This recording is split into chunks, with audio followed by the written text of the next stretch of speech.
is accountable. Thank you, ma'am. Very good. Thank you. Very good.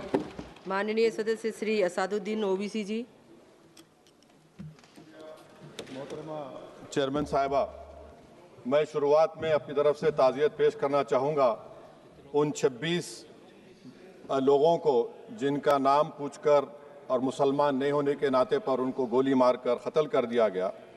मैं ताज़ियत पेश करना चाहूँगा मौलाना इकबाल को, जो पूंछ के मदरसुल ज़ियाउल उलूम के मुदर्रिस थे, उस 5 साला लड़की मरियम को जिसको पाकिस्तान की शेलिंग में उसका पेट फट गया। मैं ताज़ियत पेश करना चाहूँगा मैडम ज़ैन अली और उर्वा फातिमा, इन दो जुड़वा भाई बहनों को जिनकी उम्र 14 साल थी। लांस नायक दिनेश कुमार को, बीएसएफ के सब इंस्पेक्टर मोहम्मद इम्तियाज़ को। मैं शुक्रिया अदा करना चाहूँगा कश्मीर की आवाम का कि उन्होंने पहलगाम के वाक़े के बाद मस्जिदों से ऐलान किया मजम्मत का, बग़ैर किसी के बोलने पर रोड पर निकलकर उन्होंने पाकिस्तान से आए हुए दहशतगर्दों की मजम्मत की। मैं मुबारकबाद देता हूँ हमारी मुसल्लह अफवाज को कि उन्होंने एक अजीम कुर्बानी पेश की और बहादुरी के साथ ऑपरेशन सिंदूर में भारत को कामयाबी दिलाई। मैं मुसल्लह अफवाज ने पहले 9 दहशतगर्द ठिकानों पर उनको निशाना बनाया और सबसे मेरी नज़र में जो दहशतगर्दी के दिल पर हमला हुआ वो भावलपुर का था और 6 एयरफील्ड, 3 हैंगर और 2 रनवेज को हमने तबाह किया।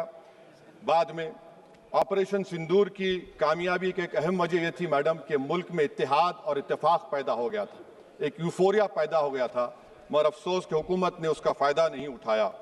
मैं आज भी कह रहा हूँ, जिम्मेदारी के साथ कह रहा हूँ कि पाकिस्तानी फ़ौज, पाकिस्तान की ISI, पाकिस्तान का डीप स्टेट, उनका हयाती मकसद ये है कि हमेशा भारत को कमज़ोर किया जाए और अगर हमको इन ताकतों को कमज़ोर करना है तो देश में इत्तेहाद और इत्तेफाक को बरकरार रखना पड़ेगा। अगर हम बुलडोज़र के ज़रिए या फिर लिसानी जबर के ज़रिए या मजहबी फ़िरक़ा परस्ती के ज़रिए अक़लियतों को निशाना बनाएंगे तो हम खुदा ना खास्ता उन पड़ोसी मुल्क के दहशतगर्द तंजीमों को कहीं कामयाब ना हो जाए। मैडम, मैं आपके सामने ये भी कहना चाहूँगा कि इत्तेहाद और इत्तेफाक इस मुल्क में जब मजबूत होगा तो हमको बैनुल-अक़वामी सतह पर दिखाने की ज़रूरत नहीं पड़ेगी। मैं आपकी तरफ से हुकूमत से चंद सवालात करना चाहूँगा कि वज़ीर आज़म ने कहा कि खून और पानी एक साथ नहीं बह सकते, आतंकवाद और बातचीत एक साथ नहीं हो सकती। तो मेरा सवाल आपके ज़रिए से वज़ीर आज़म और हुकूमत से ये है, फिर जिन इंसानों को बैसारा की वादी में मारा गया था, क्या आपका ज़मीर इस बात की इजाज़त देता है कि आप ट्रेड बंद कर दिए, पाकिस्तान का एयरक्राफ्ट हमारे एयर स्पेस में नहीं आ सकता, उनकी कश्ती हमारे पानी में नहीं आ सकती, ट्रेड खत्म हो चुका है डायरेक्ट इनडायरेक्ट ट्रेड, आपका ज़मीर जिंदा क्यों नहीं है? किस सूरत से आप पाकिस्तान से क्रिकेट मैच खेलेंगे जब हम पानी नहीं दे रहे हैं? 80% पानी पाकिस्तान का हम रोक रहे हैं, ये कहकर के पानी और खून नहीं बहेगा, आप क्रिकेट मैच खेलेंगे? मैडम, मेरा ज़मीर तो गवारा नहीं करता कि मैं उस मैच को देखूंगा। क्या इस हुकूमत में इतनी हिम्मत है कि उन 25 मरने वालों को फोन करके कहे कि देखो हमने ऑपरेशन सिंदूर में बदला ले लिया, अब तुम पाकिस्तान का मैच देखो? बड़ी अफसोस की बात है मैडम। मैडम, अकाउंटेबिलिटी किस पर है? पहलगाम किसने किया? 7.5 लाख हमारी फौज और सेंट्रल पैरामिलिट्री फोर्स है, ये कहां से 4 चूहे घुसकर हमारे भारत के नागरिक को मारे? अकाउंटेबिलिटी किस पर फिक्स होगी? LG पर फिक्स होगी तो LG को बरतरफ करिए, IB पर आती है तो एक्शन लीजिए, पुलिस पर आती है तो एक्शन लीजिए, मगर आप ये समझ रहे हैं कि ऑपरेशन कर दिया और हम खामोश लोग भूल जाएंगे। अकाउंटेबिलिटी फिक्स करना पड़ेगा। मैडम, डिटरेंस आपकी क्या है? आपने सर्जिकल स्ट्राइक किया, आपने बालाकोट किया, फिर ये पहलगाम हुआ, तो आपकी डिटरेंस की पॉलिसी नाकाम साबित हुई, कश्मीर की पॉलिसी नाकाम साबित हुई, 370 हटा दिया आपने एक रियासत को यूटी बना दिया और उसके बावजूद भी दहशतगर्द वहां पर पहुंच गए। तो और अफसोस मुझे इस बात का होता है मैडम कि पाकिस्तान को हम जानते हैं, पाकिस्तान और इजराइल इस पूरी दुनिया में एक फेल्ड स्टेट है और पाकिस्तान के आर्मी चीफ को, जिससे हमारे स्ट्रेटेजिक रिलेशनशिप है, जिसको अपना दोस्त कहते हैं, उस देश का प्रेसिडेंट उस शख्स को बुलाकर खाना खिलाता है अपने साथ जिसके भाषण से हमारे लोग मारे गए थे। तो क्या आपकी खारजा पॉलिसी कामयाब हुई? आप देख लीजिए। अच्छा, हमारे देश में एक ऐसी तंजीम है जिसका वजूद नफरत की बुनियाद पर और मजहबी अज़वियत को फैलाने के लिए बनाया गया। उनको तकलीफ है सेकुलरिज्म से, सोशलिज्म से, मगर हमारे संविधान के प्रियम्बल में लफ्ज सॉवरेन है। सॉवरेन का मतलब यह है कि हम खुद मुख्तार हैं, हम हाकिम आला हैं, हम अपने मुल्क के मुकद्दर का फैसला करेंगे। एक गोरा व्हाइट हाउस में बैठकर भारत की सीज फायर का ऐलान करेगा? ये आपका नेशनलिज्म है? अफसोस होता है मुझे सर। मैडम मैं आपसे पूछना चाह रहा हूं कि अगर एक चचा सैम ऐलान कर रहे हैं तो हमारी फौज पर क्या असर पड़ा होगा? हमारे उन पायलटों पर क्या असर पड़ेगा जो नहीं मालूम कितनी ऊपर आसमानों पर भारत की हिफाजत कर रहे हैं? वो नेवी का सिपाही जो समंदर में खड़ा हुआ है, उसको ये नहीं मालूम हो रहा है कि मेरा प्रधानमंत्री ऐलान नहीं किया, एक गोरे ने ऐलान किया। बड़ा ये आपके कैसा होगा ये?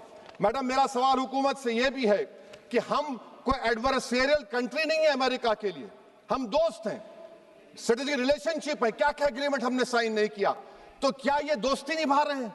मैडम मैं हिस्टोरिकल एग्जांपल दे रहा हूं, क्रुश्चेव और टीटो। क्रुश्चेव ने दबाव डाला, टीटो ने कहा मैं नहीं मानता, मैं नैम ज्वाइन करूंगा। मैडम फ्रांस और यूएसए, डिगोल को जब यूएसए ने दबाव डाला तो डिगोल ने कहा कि तुम दोस्त हो मगर हमारी खारिजा पॉलिसी आजाद ना है।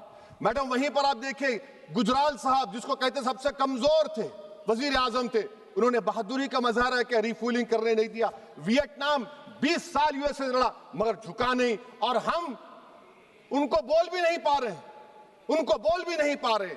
हम तो कोई दुश्मन मुल्क तो नहीं है अमेरिका के, ये आपको समझने की जरूरत है। और मैडम यहां पर वजीर खारजा ने कहा वो चीन गए, डिप्टी चीफ ऑफ स्टाफ ने कहा कि चीन के इक्विपमेंट एक लाइव लैब था हमारे उनके लिए। क्या आपने कहा चीन को कि तुमने क्यों दिया पाकिस्तान को हथियार? आप नहीं कहे। और मैडम आप जानते हैं कि रक्षा मंत्री ने कहा कि स्विफ्ट एंड प्रोपोर्शनेट। तो फिर जो इंडोनेशिया मिलिट्री अटैचे ने कहा कि हमको कहा गया मत मारो, हम सेल्फ डिफेंस में भी नहीं मार सकते थे पाकिस्तान को। और अगर आप ट्रंप के बयान को गलत कह रहे हैं कि 5 एयरक्राफ्ट नहीं गिरे, मैं यकीन करता हूं आपकी बात का। आप हमारे पायलट्स को कमेंट करिए ना, हमारे पायलट्स को कमेंट करिए कि हम अपने पायलट्स की तारीफ करते हैं, आप वो भी नहीं करना चाहते। मैं हुकूमत से जानना चाहता हूं मैडम कि क्या फ्रांस ने हमको सोर्स कोड नहीं दिया जिसकी वजह से हमारे एयरक्राफ्ट को क्या नुकसान हुआ? अब मुस्तकबिल में आप हथियार खरीदेंगे तो क्या आप सोर्स कोड हासिल करेंगे? और मैडम मैं आपको बताना चाह रहा हूं, मेरे सवाल का जवाब हुकूमत दे। हमारे पास सैंक्शन जो स्क्वाड्रन है 42 है, 60 साल के बाद सिर्फ 29 काम कर रहे हैं। पाकिस्तान के पास 25 हैं, चीन के पास 50 से ज्यादा हैं। 11 साल से आप सरकार में हैं, सबमरीन नहीं है, थर्ड एयरक्राफ्ट कैरियर कहां पर है आप बताइए। और मैडम FATF में लाना पड़ेगा आपको। अगर आप विश्व गुरु हैं तो हम आपको चैलेंज कर रहे हैं, आप G7 के कंट्रीज को, GCC को और चचा सैम को राजी कराइए कि पाकिस्तान को, मैडम खत्म कर रहा हूं, FATF में दोबारा लाया जाए। मैडम ऑल पार्टी मीटिंग हुई, देखिए कितना कॉन्ट्रडिक्शन है केंद्र सरकार में और स्टेट सरकार में। ऑल पार्टी मीटिंग में था, केंद्र सरकार ने कहा कि नहीं, बैसारन मिडोस पर तो कोई जा ही नहीं सकता, जून से पहले इजाजत लेना पड़ेगा। बाद में हमको मालूम हुआ कि साल भर खुला रहता मिडोस सिवाय बारिश और स्नो के। ये कॉन्ट्रडिक्शन है केंद्र सरकार में। वहां पे मैं हुकूमत से मुतालबा करता हूं मैडम आपके जरिए से कि कौमी सिक्योरिटी को, नेशनल सिक्योरिटी को, खारिजा पॉलिसी को, फॉरेन पॉलिसी को राजनीति का मुद्दा मत बनाइए, राजनीति का मुद्दा मत बनाइए। ये हमारे मुल्क में मुफाद होगा, हमारे मुल्क के इत्तेहाद और एकजुटती को आप एक वोट का जरिया मत बनाइए। और मैं एक आखिरी बात पूछ रहा हूं मैडम, क्या चीन ने हमसे कहा था कि सीज फायर कर लो? और कैसे पाकिस्तान ने हमारे पायलट्स की बातों को सुना कि हमारा कम्युनिकेशन एनक्रिप्ट नहीं है? मैडम आखिर में मैं अपने शेर से इस अपनी बात को खत्म करूंगा कि अपने ही हाथों से सर अपना कटाना है हमें, मादर हिंद पे भेंट चढ़ाना है हमें। किस तरह मरते हैं एहरारे वतन भारत पर, ये तमाशा है जो दुनिया को दिखाना है हमें। ये मैं भारत की उस बहादुर फौज के नाम पे करता हूं, मुसल्ह फौज के नाम पे करता हूं। ये शेर कहने वाला कोई बीजेपी का नहीं था, ये शेर कहने वाले का नाम शेर था, शहीद अशफाकुल्लाह। मैं फिर से हुकूमत से कह रहा हूं, पाकिस्तान टेररिज्म करेगा, आप तैयार हो जाइए। आप चीन से मोहब्बत, कितना इम्बैलेंस हो रहा ट्रेड का, कितना इम्बैलेंस हो रहा है चीन से। अच्छा, जब गलवान हुआ उस वक्त भी ट्रंप ने कहा था कि मैं बात करूंगा, हमने कहा नहीं बात करेंगे, जरूरत नहीं है। आज ट्रंप हमारे से पहले बोलता है इज्जत नफ्स भी कोई चीज होती है, इख्तिदार में कोई यहां रहेगा कोई वहां रहेगा, मगर इख्तिदार में इकबाल होना चाहिए। बदबख्ती की बात यह है कि आपने इकबाल को खो दिया। बहुत बहुत शुक्रिया। माननीय सदस्य श्री के फ्रांसिस जॉर्ज जी।